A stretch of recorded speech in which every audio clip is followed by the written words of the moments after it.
So like perfect example. So some dude, Rob Will, he goes, Roland, you're describing a losing strategy. How? What I'm literally describing is how you actually win.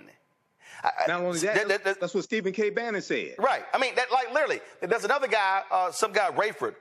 I never hear you discuss reparations. Okay, Rayford, this is very simple. How are you going to get it? Rayford, I can't tell you. Rayford, you can't even describe it. And I'm just going to give you a very basic primer here. The U.S. Constitution states that any bill regarding monetary begins in the House. The bill begins in the House.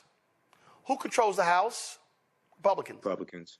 Rayford, can you name me one Republican that supports reparations? Take your time. So what are we now about to happen, Rayford? Oh, by the way, the House has to pass it. The Senate has to pass it. The president has to sign it. And then it's going to be challenged in the courts, which means it'll go to the Supreme Court. Right now, Rayford, there's a 6-3 conservative majority on the Supreme Court. So, Rayford, please tell me how you're going to get it. But here's the other deal, Rayford. For some of y'all out here who keep saying, I ain't voting until I get it. Let me help you out here, Rayford. The folks who win are the ones who vote on it. So therefore, if you don't elect enough people in Congress, on the House side, on the Senate side, to accept your position, you're never going to get it. And if you don't elect the person in the White House who accepts your position, you're not going to get it. So again, please tell me how you're going to do it. See, that's why some of y'all just throw some stuff out. Yes. And y'all just like, why this ain't happen? I ain't doing this until I see it happen. It's not going to happen if you don't vote. Because the people who get elected are the ones who voted up or down. Yeah. Can I address that, Roland? Yeah. I actually did Go ahead. I actually did a presentation for the Detroit Reparations Task Force, and they asked me to do it. Okay. Most people that talk about reparations, and I may step on some toes, but I really don't care. Most of them don't understand reparations. Okay. The root concept of reparations is to repair damage that was done. Okay, you first have to analyze the actual damage that was done and the laws and policies put in place that inflicted the harm to understand what you're trying to repair. The structural inequities that exist today, they are the legacy of slavery. Okay, when you deal with the 8-to-1 racial wealth gap, when you deal with the home ownership gap, things of this nature, when you deal with the legacy of African American farmers losing their land, things like this because they were discriminated against from the U.S. Department of Agriculture, et cetera. When you look at the $2.2 billion that went to African American farmers and farmers of color that was in the Inflation Reduction Act to start to address decades of discrimination. That is part of repairing the damage. No Republicans in the House or the Senate voted for the Inflation Reduction Act. Okay, so you have to understand how to attack the structural inequities that exist today, and put laws and policies in place to do that. Just thinking that you're going to get cash payments or get 27 trillion, whatever the hell number you want to put on it, that's not going to happen. Because also, when you study Title VI of the 1964 Civil Rights Act, Section 601, non-discrimination and federally assisted programs, race-based policies are illegal at the federal level. So thinking that you're going to get massive cash payments, trillions of dollars for the descendants of African Americans, that's not going to happen. It's not going to pass the House. It's not going to pass the Senate. You need 60 votes in the Senate. No Republicans support reparations, okay? Then if somehow it does pass and get signed into law, it's going to be overturned by a 6-3 conservative Supreme Court. So people really have to understand the process of how to repair the damage that's been done. But a lot of this stuff out here, and I'm just going to be honest, I don't care who doesn't like it, a lot of people are pimping reparations, and they're preying on black people's emotions out here. Now, you do have a lot of African Americans, I know them, who are very sincere and that they've been involved in the struggle for decades. But you also have some reparations pimps out here as well. You got to be able to distinguish the two. Visit our website, AfricanHistoryNetwork.com. $ the AHN show through Cash App. When you scroll down the page, you can support us. This helps us keep doing the research, pay the bills, pay when I have to travel, because I'm in Washington, D.C. right now. It was Roland Martin's live election night coverage last night. And we were on for 7:30 a.m., 7:30 p.m. to about 3 a.m. Wednesday morning. $ the AHN show, SHOW. These other ones are fake African History Network Cash App accounts I'm still trying to get shut down. If you learned anything today, if you like this type of information, you can support us, $5, $10, $15, $25, $100, whatever it is that supports us. Here's the QR code here. Here's the link for PayPal, and register for my new 12-week online history class. Starts up Saturday, November 9th, 2024, 4 p.m. Eastern Standard Time. Ancient Kemet, one of the original names for Egypt, the Moors, and the Ma'afa, understanding the transatlantic slave trade. We deal with thousands of years of history and what leads up to the transatlantic slave trade taking place. And you can download the lesson plan right here. I do a PowerPoint presentation. We have book references, articles, video clips, over 200 slides, 800 to 100 articles we reference. I'll show you everything on the screen, even the excerpts of books. So you don't have to buy any of these books to follow along in class, but you can if you want to. And we have show you extras with interviews I've done from historians like Professor Janie Small, Professor Kabahai Walker Kamene, Tony Browder, Runoko Rashidi, and more. All right, remember, right now is correct. Wrong behavior is not over till we win. Wakanda forever. And we'll talk to you next time. Peace. Thanks for tuning in. We're going to get through this. These next 4 years are going to be hard. The House of Representatives, Democrats may take the House if we'll see they're still tabulating. If they take the House, Hakeem Jeffries is going to be the Speaker of the House of Representatives, first African-American Speaker of the House of Representatives. That means Democrats will be able to block bills that harmful bills that Republicans are trying to get passed and signed into law, because they can block them in the House. But this is a devastating result. And a lot of these people that think Trump is going to be good for the economy, he's going to tank the economy. He's going to tank the economy because he didn't build a good economy the last time. Right now, it's correct. Wrong behavior is not over till we win. Wakanda forever. We'll talk to you next time. Peace. All right, how's everybody doing today? All right. All right, so I'm Michael Imhotep, founder of the African History Network, host of the African History Network show. I'm a talk show host, researcher, lecturer, writer, and historian. Some people listen to me on 9:10 a.m. Superstation WFDF for 7 years, or see me on Roland Martin Unfiltered every Friday. So I've been asked to do a presentation dealing with the case for municipal reparations, okay? And you can come see me at the end if you need any of my information. I got flyers specially made up for you all today. All right, now, what I want to do in this presentation, hopefully everybody can see, is briefly, this is only 30 minutes. These are some key points that I want to deal with in this presentation. I speak across the country. I've spoken on multiple platforms dealing with reparations, including the California Reparations Task Force final report that came out June 29th, 2023. We'll briefly look at defining what reparations is, defining specifically with specificity what municipal reparations are, which is different than just general reparations, and why municipal reparations are a good option. But municipal reparations does not absolve the need for reparations at the federal level. We need both. What was Michigan's history of slavery? And that's important to understand, because even though slavery did exist in Michigan up until 1837, Michigan was not Mississippi or Texas or Tennessee or Alabama if you actually study the history. So it's a lot of things that happened after slavery ended in 1837 in Michigan, especially Detroit, that we definitely need to repair the damage of as well. Why did Michigan have such few slaves in comparison to Mississippi and Texas? Who has never heard of the Northwest Ordinance of 1787? Raise your hand. You never heard of the Northwest Ordinance of 1787. This is why it's important to understand history and law. And I spoke last Saturday for Phi Beta Sigma Fraternity Incorporated, my fraternity, Zeta Phi Beta Sorority Incorporated, our Black History Month celebration. And one of the things I talked about is history, economics, law, and politics. We have to understand all four: history, economics, law, and politics. I'll mention briefly the California Reparations Task Force. I'm gonna give you some sources in this presentation for you to do more research. Proper documentation ends all conversation. I tell people, you don't have to believe a word that I say. Go research this for yourself. Okay. You don't have to believe me.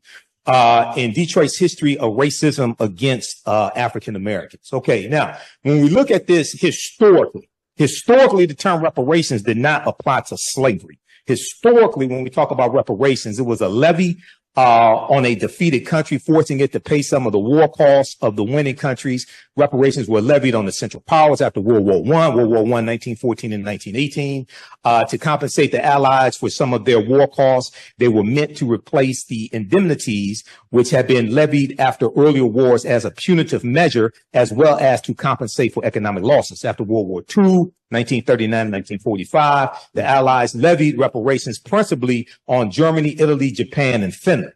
If we advance in history later, the meaning of reparations became more inclusive. It was applied to payments undertaken by the Federal Republic of Germany to the State of Israel for crimes against the Jews in territory controlled by the Third Reich, the Nazis, and to individuals in Germany and outside it to indemnify them for the persecution. The term was also applied to the obligations of Israel to the Arab refugees who suffered property losses after Israel's victory over the Arab states in 1949, okay, when they set up the state of Israel. If you go to Britannica.com, they have a good article there. This is just a summary of it. Reparations at Britannica.com. Now, when we talk about reparations for African Americans, especially from the federal level. Okay. Just a working definition. This is not an endorsement of one organization over another, because I don't belong to any of them. But the National Coalition of Blacks for Reparations in America, better known as NCOBRA, defines reparations as a process of repairing, healing, and restoring a people injured because of their group identity and in violation of their fundamental human rights by governments, corporations, institutions, and families. At the root of the term reparations is the concept of repairing the damage that was done to someone, making them whole again, restoring them to a position before the damage was done. Okay. And as I explained to people, it's important for us to actually study what actually happened as opposed to what we think happened. Because when we get deep into this, like if you read the 74-page executive summary from the California Reparations Task Force, their final report released June 29th, 2023. I've read the 74-page executive summary. I'm going through now reading the 1,000-page report. The history is mind-boggling. It's a wonder we survived. Okay, what was actually done to us and how law from the state and federal level and the federal government were used against us to continue to inflict the harm today. Now, those groups that have been injured have the right to obtain from the government, corporation, institution, or family responsible for the injuries that which they need to repair and heal themselves. In addition to being a demand for justice, it is a principle of international human rights, As a remedy, it is similar to the remedy for damages in domestic law that holds a person responsible for injury suffered by another when the infliction of the injury violates domestic law. Okay. Examples of groups that have obtained reparations include Jewish victims of the Nazi Holocaust, coming from Germany, reparations primarily coming from Germany. They put about $90 billion in a pension fund. Okay, for Jewish Holocaust survivors. Japanese Americans interned in concentration camps in the United States, basically 1942 to 1945, $1.6 billion was set aside. It passed Congress in 1988. And they had a 10-year window from 1988 to 1998 to apply, and they got $20,000 each. Now, contrary to popular belief, this did not apply to all Japanese Americans. This was only issued to approximately 82,250. If you want documentation on that, I have it. And that only applied to the Japanese Americans who were actually survivors of the internment camps, or those who had to evacuate. It did not apply to all Japanese Americans in the United States from 1998 to 1998. Alaska Natives for land, labor, and resources taken victims of the massacre in Rosewood, 1923, January 1923, whole town of about 200 African Americans was wiped out. That land was taken, and the city of Rosewood was removed from the maps. if you study the history, John Singleton directed a movie in 1997 called Rosewood. Excellent movie. A lot of fiction in it, but excellent movie. Rosewood, Florida, and their descendants, Native Americans as a remedy for violations of treaty rights and political dissenters in Argentina and their descendants. Now, one of the things that has to be, and I'm going to continue with this presentation, but when we talk about Native Americans, for some reason, people keep leaving out the Black Freedmen and Indian treaties of 1866, which applies to Black people. And many of our ancestors were in those treaties, getting benefits, getting land, members of Native American nations like the Creek Indian Nation that founded Tulsa, Oklahoma in 1834. And when they went into Tulsa on the Trail of Tears, they took their Black slaves with them. Those treaties are still in effect today. And for some reason, we ain't trying to enforce those, except for DeMario Solomon Simmons and Dr. Claude Anderson. But I don't understand why we not trying to enforce laws that are still on the books now being enforced for the Choctaw, Chickasaw, Creek, Cherokee, and Seminole Indians. So you can go to Incobra's official website as well, official IncobraOnline.com for more information on this. Once again, this is not an endorsement on one reparations group over another. I don't belong to any of them. I'm just here doing a presentation. Okay, now.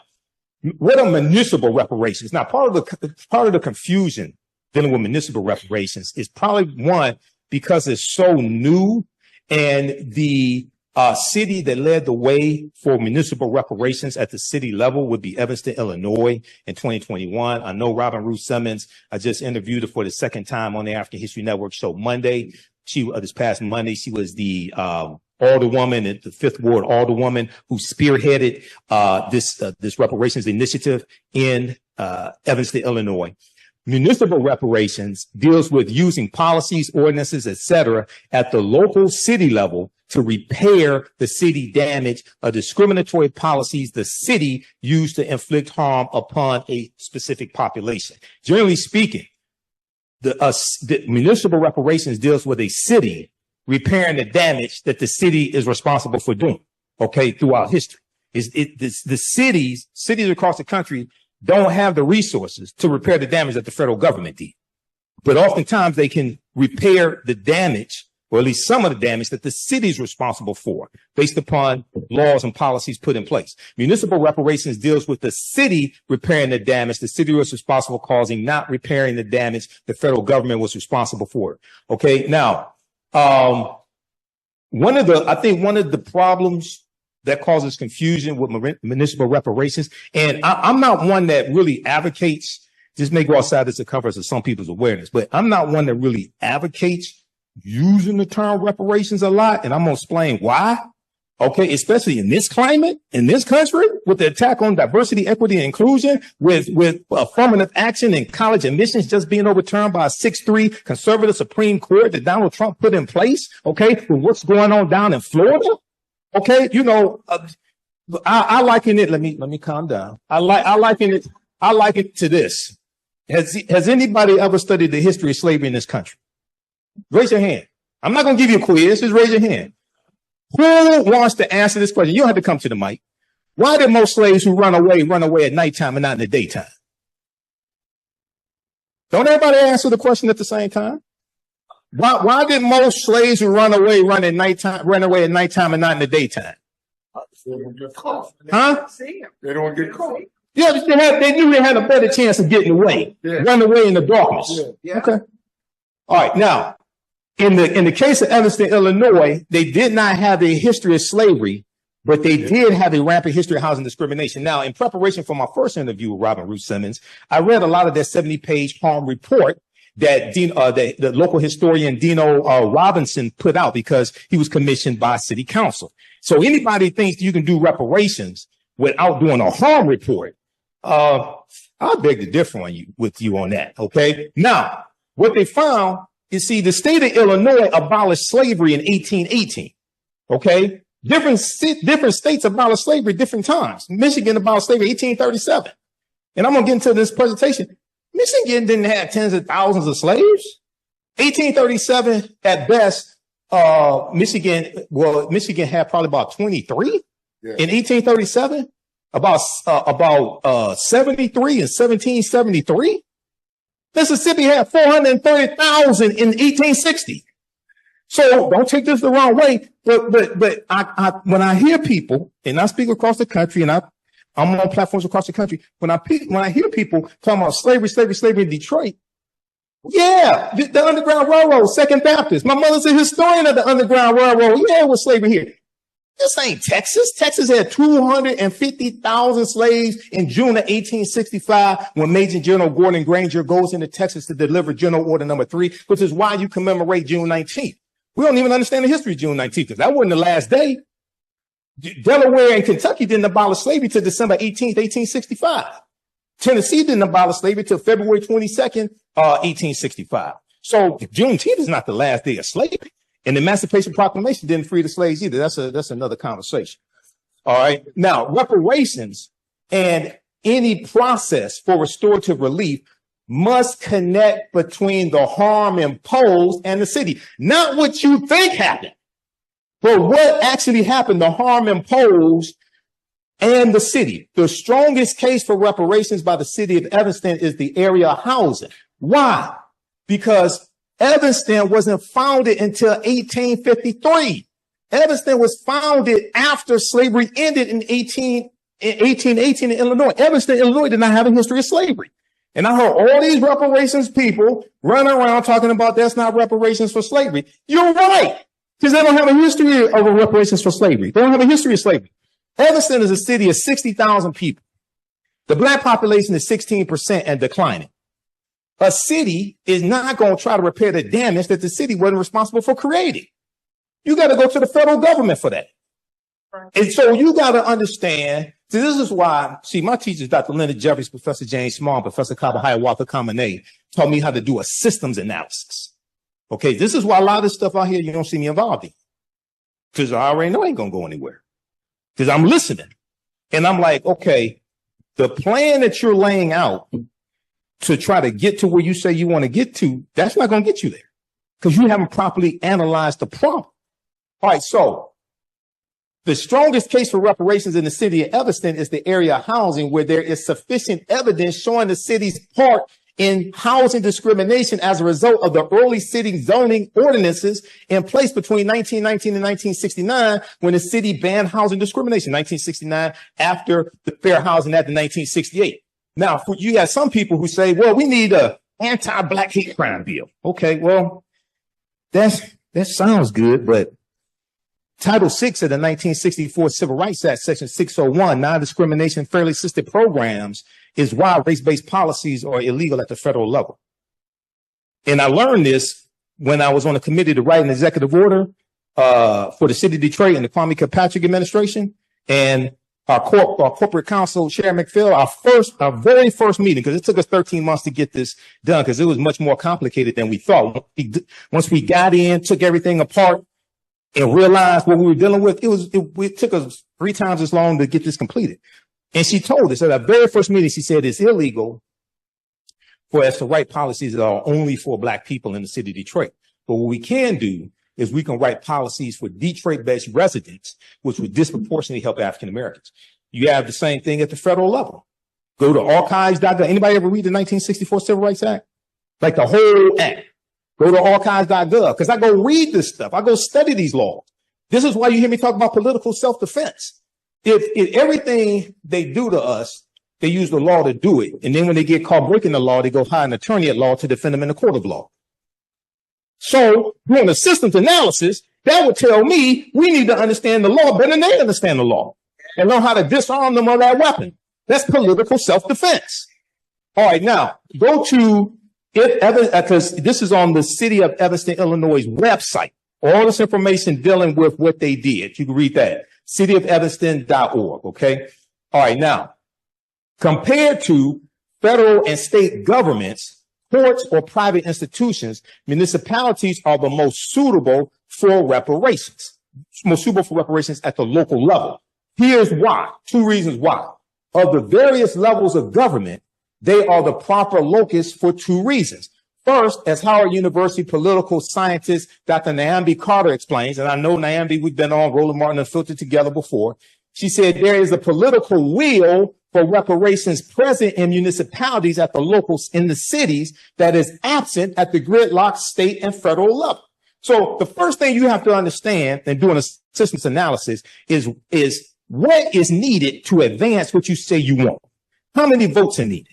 How many votes does it take to get a bill passed in the House of Representatives? Who can tell? Don't everybody speak at the same time. Who can tell me? 218. Bomani got it. All right. I got a prize for you at the end, Bomani. All right. Now, in the House of Representatives, unless it's a bill that qualifies for the budget reconciliation process, or unless you're dealing with judges because of what Mitch McConnell did to the Senate, how many votes does it take to get a bill passed in the Senate? Take 60. Okay? No Republicans in the Senate support reparations. So how you going to get a reparations bill passed? No Republicans, not even the black one, not even Tim Scott supports reparations. He was the first one that came out and said he wasn't voting for it. And none of the black Republicans in the House of Representatives support reparations either. So how you going to get it passed? Okay. I'm going to tell you how you get it passed, but hold on. Let's continue. Now, Dr. Amber Carter said, it's really local activists and local actors, members of city councils who are empowered in ways in their small communities to do things and to act outside of what the state would do and even the nation would do. Dr. Nambi Carter, how you doing, brother? You all right? All right. So at the local level is where we have more power. At the local level is where we have, so in the House of Representatives, there are 435 members in the House of Representatives. There's, we make up only about 12% of the House, and we make up 3.5% of the Senate. And I say 3.5% because half the time Senator Tim Scott don't act like he's black. So you get, so that's what you have in the Senate. Okay. But across the country, our city councils, 60, 70, 80%. Okay. Now, the reason why they're in place is because African Americans organized and voted and put them in place. And many of them, like in the city of Detroit, saw that because black people were harmed by policies from the city of Detroit, it was their duty to use their political power to do something about their harm. Now, if you're black and you get elected and you don't do anything to help the people who put you in office and repair the damage, then what the hell good are you?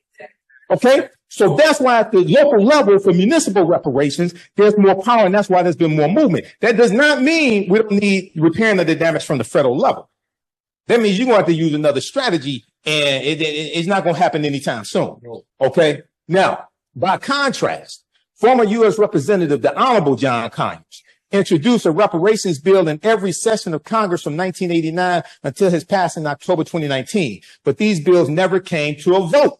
The farthest HR 40 has made is out of a budget, is out of a House subcommittee. And that was in like 2021. That's the farthest it's gotten. And although President Biden indicated his support for a reparations commission, any sudden action is unlikely. If you read the 1,000-page California Reparations Task Force, please don't take this the wrong way. We don't need another study. Okay? You know, who was that? Tina Turner had that song, You Don't Need Another Hero. Look, if you read that, you don't need another study because we're going to get studied to death. Okay? Now, I'm talking about at the federal level. You don't need enough study at the federal level. Each municipality needs to do a harm report about what specifically happened in that city. Okay, now, this federal reluctance isn't entirely lamentable. Although local policymaking is often undervalued, decisions made closer to home can have larger impacts on Americans' everyday life than decisions made in Washington. That doesn't mean what happens in Washington is not important. It's extremely important. But at the local level, we have more control and more ability to use that power to bring about solutions to help everyday African Americans. All right, now, the second reason Dr. Naimbe Carter lays out, political scientists. Municipalities provide the opportunity for community-centered reparations that other levels of government do not. A local approach allows for powerful, close-to-home storytelling, enabling greater understanding of connections between past and present. In turn, this animates the development of thoughtful, conducive reparations. Additionally, municipalities can solicit input more easily from community members and encourage their involvement. Okay. Now, a municipality-based approach allows for accessibility and proximity between government and beneficiaries once the policy is in place. Such a plan can more effectively empower the community and enable rebuilding relationships with perpetrators of the injustice if you want to rebuild those relationships. Now, so for more information, read this. This is a good report here. This is by Brooks Simone, University of Michigan Law School. It's called Municipal Reparations, Considerations, and Constitutionality. That's on pages 350 to 351. Part of the confusion is, and I searched online for hours trying to find a working, clear definition of municipal reparations. And I'm still searching. So when I graduated from Wayne State's Business School in 1994, okay? One of the things we learn is that it's very hard to solve the problem when you can't define what it is that you're trying to achieve. Okay. So the first thing, even though I knew what I wanted to put in this presentation, the first thing I had to do was come up with a working definition of what municipal reparations is. Otherwise, you're just shooting at a target you can't see. And then what happens is, just like how Republicans and conservatives hijack critical race theory, and critical race theory has existed since the 1960s. Okay. And they hijacked it and co-opted it and made it into what they wanted to be. Now, anything that deals with racism or slavery or anything like that, now they call that critical race theory, and then they attack it. That's why you have to clearly define what it is you're talking about. That's why don't take this the wrong way, but see, that's why, especially on the national level, even here in Detroit, you have to understand right-wing conservative radio and right-wing cable news, Fox News. Fox News, that's the most popular cable news network. Now, if you watch it, you can say, you may say, how is this the most popular? These people are crazy. Well, look at the rest of America. It's representative, and they prey on fear. They help to spread the lies about what critical race theory is. Fox News. Okay. So one of the things I think in this city, across the country, we have to also develop better strategies on how we're messaging what it is that we want. And let me give you an example out of San Francisco, because I studied what happened in San Francisco. San Francisco Reparations Task Force, right? They released about over 100 policy recommendations. Somebody in the meeting, in the audience, said all black people should get $5 million reparations. No formula. It's not just $5 million. Okay. Now, if you go Google articles dealing with the dealing with San Francisco Reparations Task Force and their policy recommendations, the $5 million made up 80 to 90% of the media coverage. Now, apparently nobody did the math. Because when I was on Roland show and Faraji Muhammad show, The Culture on the Black Star Network and the African History Network show, I broke down the math. There are 50,000 African Americans in San Francisco. When they put together their stipulations, requirements, because see, the state of California also has a similar law like the federal government where race-based policies are illegal. That's why the California Reparations Task Force had to structure theirs based upon lineage as opposed to race, because it's illegal. And they want to make sure anything that gets passed by the state assembly does not get overturned in courts. Because if conservatives sued to overturn President Biden's executive order on student loans, and if you had Roe versus Wade overturned by a 6-3 conservative Supreme Court, you think there won't be lawsuits regarding this? Absolutely. When I talked to Robin Ruth Simmons 3 years ago, she said the way they structured it coming out of Evanston, it was structured to be able to withstand lawsuits, because she said they knew they were coming. So San Francisco, if 20,000 African Americans get $5 million, that's $100 billion. $100 billion is 7 times the annual budget of the city of San Francisco that has an annual budget of $14 billion and was facing a 2-year projected budget shortfall of $728 million.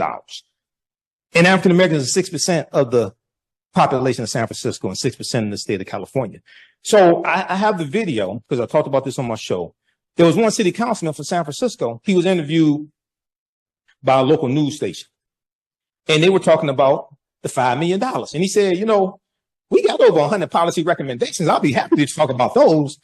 The white newscasters want to talk about the $5 million. They want to deal with fantasy, because what they do is co-opt something, right? Make it into what they want it to be, and then attack it to make sure you don't get. This is how they've attacked critical race theory. Okay, critical race theory is not taught in K through 12.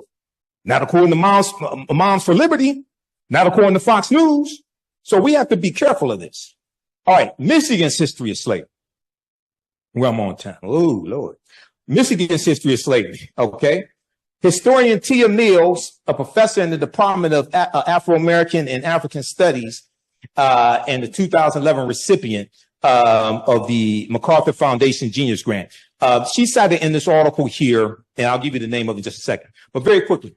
Slavery in Detroit grew out of the bustling fur trade when the settlement was under French control. So Detroit, founded by the French, 1701, right? We learned that in elementary school, okay? The early censuses hosted by Tia Mills and her students revealed the number of slaves steadily increased through the years. Records from 1773 show there were 73 slaves in Detroit. Detroit ain't Mississippi, even though a lot of our people, my dad came from Mississippi, his family. Detroit is not Mississippi. By 1782, the number of African slaves more than doubled to 170, not 170,000, not 17,000, 170. Even after the Northwest Ordinance of 1787 took effect clearly prohibiting slavery. And in the Northwest Ordinance, everybody research this, it says neither slavery nor involuntary servitude shall exist in the territory, because that's where the language from the 13th Amendment comes from, the Northwest Ordinance of 1787. And that wasn't created to re-enslave black people. We haven't studied the history of what happened. Slaveholders found loopholes in the language and continued as though nothing had changed. But look at what happened. And I'm going to skip some of this here. Okay, Jay Treaty 1793, in 1795, Detroit nearly had 300 African slaves. Read this article, Detroit's Dark Secret Slavery, Michigan Today, UMICH.edu. That's Michigan University, University of Michigan. The 1830 U.S. Census showed 32 slaves living in the Michigan Territory, because Michigan is not a state in the Union until 1837. 32 slaves in the Michigan Territory, because the Northwest Ordinance of 1787, what it did was it abolished bringing slaves into what was known as the Northwest Territory, Michigan, Indiana, Illinois, Wisconsin, and part of Massachusetts. All right. That's why Michigan has low levels. Also, the climate in Michigan and Michigan was not, slavery was not essential to the economy of Michigan, whereas slavery was essential to Mississippi because the number one cash crop was cotton, especially after 1793. Okay, now, according to the terms of, no, skip over that. Let's go to this here. Although the treaty seemed to violate the Northwest Ordinance of 1787, which prohibited slavery northwest of the Ohio River, the original settlers in the region were allowed to retain their slaves since they were considered private property. Michigan's territorial judge, August B. Woodward, that Woodward Avenue is named after, in Detroit, mandated that no new slaves could be introduced into the territory, and gradually those who remained would either be emancipated or die, so that by 1837, when Michigan became a state in the Union, and they had a new state constitution that was created, there were only 3 slaves residing in the state of Michigan. Okay, once again, yes, harm was done. Okay, but most of that is done after slavery ends in the state of Michigan. Okay, now let's skip over all this here. Slavery, let's look at this. How many African slaves were in Mississippi? Let's compare Michigan to Mississippi. Slavery grew rapidly in Mississippi during the decades before the Civil War. Civil War 1861 to 1865. By 1860, Mississippi's enslaved population was well over 430,000. While there were only 350,000 white people in the state of Mississippi, yet most white people were not slaveholders, and even those who were, other than plantation owners, enslaved fewer than 10 African people. The state's economy was primarily based on the production of cotton, especially after 1793, when Eli Whitney creates the cotton gin. You have copies of the cotton gin, and then 1803, you have the Louisiana Purchase that doubles the territory of the U.S. and gives the U.S. more land to plant crops, which increases the need for enslaved African people. Let's skip over that, the rest of it. What about Texas? We celebrate Juneteenth. In Texas, slavery had continued as the state experienced no large-scale fighting or significant presence of Union troops. Texas was a safe haven for slaveholders. So there were very few battles during the Civil War in Texas. So slaveholders from Mississippi, Alabama, Georgia would take their slaves into Texas. Okay. Texas had 250,000 enslaved Africans in June of 1865. All right. Now, although emancipation didn't happen overnight for everyone, in some cases, enslavers withheld the information until the harvest season. The next harvest season, celebrations broke out among newly freed Black people, and Juneteenth was born. Read this article from history.com, official website of the History Channel. What is Juneteenth? Juneteenth and slavery in Texas. Okay. Now, read this article here dealing with the California Reparations Task Force. There's a link in the article to the full report as well as the 74-page executive summary. California Reparations Task Force releases final set of recommendations, June 29, 2023, CNN. Okay, now I'm going to skip over some of this here, skip over that. The task force hired, the California Reparations Task Force hired a panel of experts, including economists, to calculate what Black Californians have endured through their formula, because they created a formula to do this. They determined that an eligible person could be owed up to $1.2 million. The formula includes dollars lost because of race-based health disparities, mass incarceration, housing discrimination, unjust land seizure, and other harms that have major impacts on Black Californians. California, even though they've identified somewhere between 1,500 to 4,000 enslaved people from 1850, when California becomes a state in the Union, to 1860. California ain't Mississippi, Texas, Alabama, Tennessee. California doesn't have a huge slave population either, but they have a deep history of segregation, housing discrimination, voter suppression, all those things, something similar to what happened here in the city of Detroit as well, and the state of Michigan. This is at archives.gov, Title VI of the 1964 Civil Rights Act, non-discrimination, fairly assisted programs, which is why race-based policies are illegal at the federal level. Now, some people say we need an anti-Black hate crimes bill. Well, first of all, the first hate crimes act in the history of this country was signed into law in 1968 by President Lyndon Baines Johnson. It was part of the Fair Housing Act, and it's part of the modern-day civil rights movement, largely for African Americans. Okay. Secondly, people forget somehow the Emmett Till anti-lynching bill, which was the first anti-lynching bill in 122 years. This is Representative George Henry White in 1900, who's the only Black man left in Congress, okay, presented the first anti-lynching bill. Okay, now, there's a good article from NBCnews.com that talks about local reparations as well. Reparations gained historic momentum in 2023 because of California's efforts. Read that at NBCnews.com. Now, here's why I don't use the term reparations for what we want. 2/3 of Americans are against reparations. There's a Pew Research study that was done in 2021. Read this article here, Associated Press, apnews.com, February 24, 2023. Japanese Americans want redress, fight for Black reparations. Because you have some Japanese Americans who were siding with African Americans to get some type of redress restitution. Only 30% of U.S. adults surveyed by the Pew Research Center supported reparations for slavery in some way for descendants of formerly enslaved people, 77% of whom were Black Americans. Surprise, surprise, surprise. Support among Latinos and Asians were 39% and 33% respectively, and white Americans had the lowest rate of support at 18%. I think a lot of them watch Fox News. All right, now, one of the things that has to happen, yes, you have to have a harm report. That is extremely important. But two, focus, and I deal with this in my presentations, focus on present day structural inequities as opposed to just focusing on slavery, because present day structural inequities are the legacy of slavery. You have to deal with the laws and policies that were put in place that brought you to where you are and inflicted the harm. You can trace that back to slavery, Jim Crow, segregation. But many people mean well, but when I hear people just keep talking about slavery, slavery, slavery, I'm like, have you studied history from 1865 to like 2024? And what was put in place? Show how these policies are beneficial for everyone, not just African Americans, since most of the people that got a vote on this, especially at the state, in the state legislature, okay, at the federal level, most of the people got a vote on this are not African Americans. So when you can show how these policies are also good for Americans, because policies that are good for African Americans are good for America in general, period. Okay. Now, last piece of evidence. Read this here, and I'm going to sit down and shut up. Okay. All right. Now, California Reparations Task Force, unprecedented. They lay out unprecedented reparations, unprecedented history of 150 years of anti-Black harm. Okay.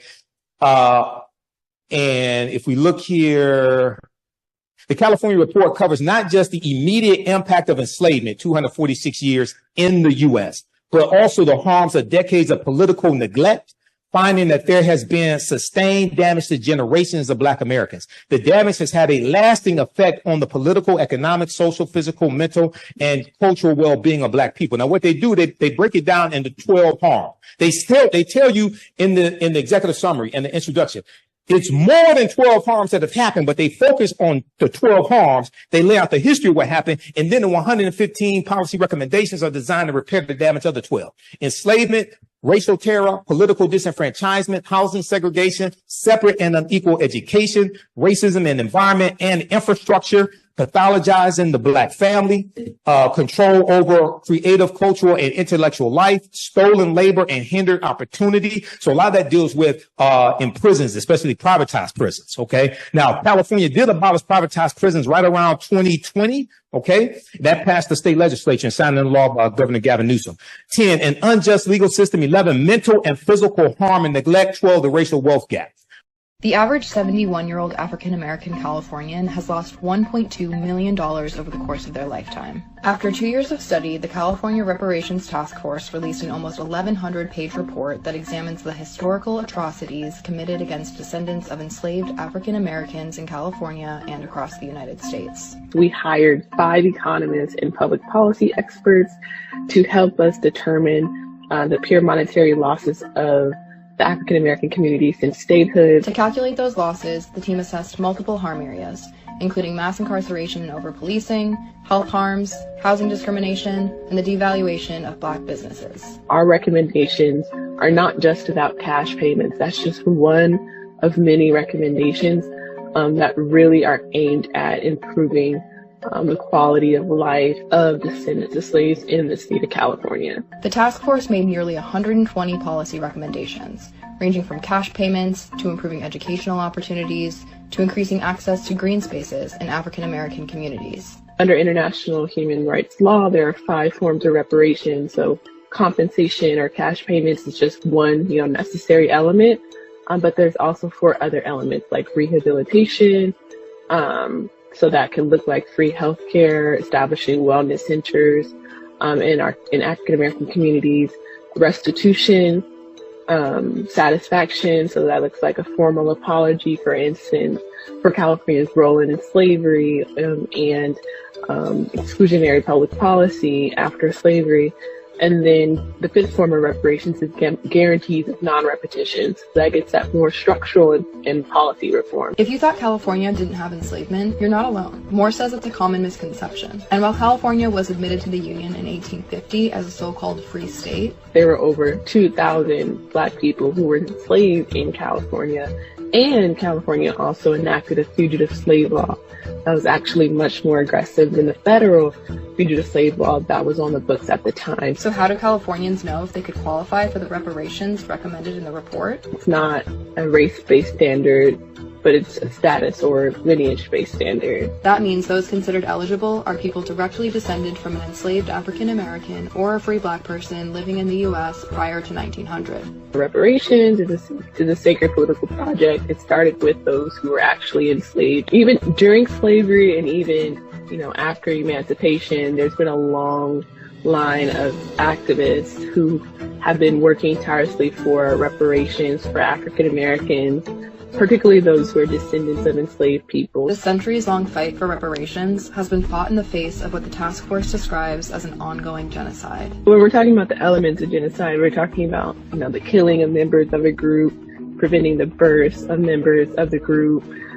deliberately inflicting serious bodily harm against members of the group, or mental harm. So we look at, for instance, the average African-American Californian who's descended of slaves have a 7-year life expectancy gap between them and white Californians. That's due to, unequal funding of medical facilities, epigenetic trauma due to enslavement. We talked about the Black maternal health rates, Black infant mortality rates, Black women and girls, lead in those areas as well. So we make several different arguments in terms of how historically and presently those who descend from slaves are ongoing victims of a genocide.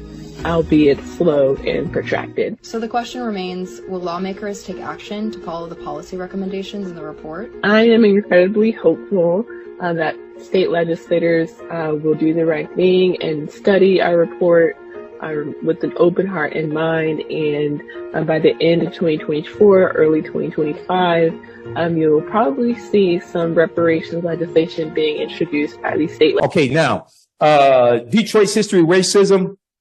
If we look at 1930, the housing crisis, African Americans in the city of Detroit was systemically shut out of the housing market due to structural racism. Redlining played an integral part in the housing crisis. 1940, 80% of Detroit residents abided by racial covenants. So that was written into the deeds of homes that the homeowner could only sell their home to non-African American people, non-Negroes, white people. Okay, and that locked us out, many of us, from buying homes and accumulating wealth through the increase in the value of the home.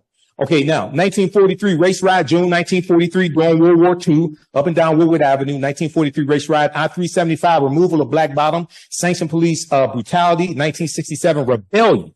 That wasn't a riot, that was a rebellion. And we have rebellions all across the country. 1990, 1995, takeover of Detroit public schools, Detroit bankruptcy as well. Also over assessing on property taxes. And when you study the history of that, that's one of the ways our land has been stolen from us. I got an article from the Washington Post dealing with African Americans. The value of our property taxes are oftentimes over assessed. Okay. And this has happened across the country. All right. Now, lastly, this article right here, this proves my point here. This is a study from Citigroup Bank. Racism has cost the U.S. $16 trillion. This article is from CBSNews.com, September 23rd, 2020. This article deals with how over a 20-year period of time, not 246 years, just from the year 2000 to the year 2020, racism has cost the U.S. economy $16 trillion. They break it down three ways. One, Black workers have lost $113 billion in potential wages over the past 2 decades because they could not get a college degree. Two, the housing market lost $218 billion in sales because Black applicants cannot get home loans. Three, about $13 trillion in business revenue never flowed into the U.S. economy because African-American entrepreneurs could not get access to bank loans. Then they go on to tell you, what's more, the U.S. could have $5 trillion in gross domestic product over the next 5 years if those gaps, which are laws and policies and others, were closed today, the study indicated, which means when you do good by us, that helps everybody. When you help repair the damage that's been inflicted upon African Americans, that helps everybody. That too, Stephen Biko, one of our great South African freedom fighters, said the most potent weapon in the hands of the oppressor is the mind of the oppressed. We must take our minds back, and we do not ask permission to do it. All right, that's going to do it. I'm going to wrap up there. From Imhotep, Asante Sana. Thanks for your attention. Visit our website, AfricanHistoryNetwork.com. $ the AHN show through Cash App. When you scroll down the page, you can support us. This helps us keep doing the research, pay the bills, pay when I have to travel, because I'm in Washington, D.C. right now. I was on Roland Martin's live election night coverage last night. And we were on for 7:30 a.m., 7:30 p.m. to about 3 a.m. Wednesday morning. $ the AHN show, SHOW. These other ones are fake African History Network Cash App accounts. I'm still trying to get shut down. If you learned anything today, if you like this type of information, you can support us, $5, $10, $15, $25, $100, whatever it is that supports us. Here's the QR code here. Here's the link for PayPal, and register for my new 12-week online history class. Starts up Saturday, November 9th, 2024, 4 p.m. Eastern Standard Time. Ancient Kemet, one of the original names for Egypt, the Moors, and the Ma'afa, understanding the transatlantic slave trade. We deal with thousands of years of history and what leads up to the transatlantic slave trade taking place. And you can download the lesson plan right here. I do a PowerPoint presentation. We have book references, articles, video clips, over 200 slides, 800 to 100 articles we reference. I'll show you everything on the screen, even the excerpts of books. So you don't have to buy any of these books to follow along in class, but you can if you want to. And we have show you extras with interviews I've done from historians like Professor Janie Small, Professor Kabahai, Walter Kamene, Tony Browder, Runoko Rashidi, and more. All right. Remember, right now is correct. Wrong behavior is not over till we win. Wakanda forever. And we'll talk to you next time. Peace. Thanks for tuning in. We're going to get through this. These next 4 years are going to be hard. The House of Representatives, Democrats may take the House if we'll see they're still tabulating. If they take the House, Hakeem Jeffries is going to be the Speaker of the House of Representatives, first African-American Speaker of the House of Representatives. That means Democrats will be able to block bills that harmful bills that Republicans are trying to get passed and signed into law, because they can block them in the House. But this is a devastating result. And a lot of these people that think Trump is going to be good for the economy, he's going to tank the economy. He's going to tank the economy because he didn't build a good economy the last time. Right now, it's correct wrong behavior is not over till we win Wakanda forever.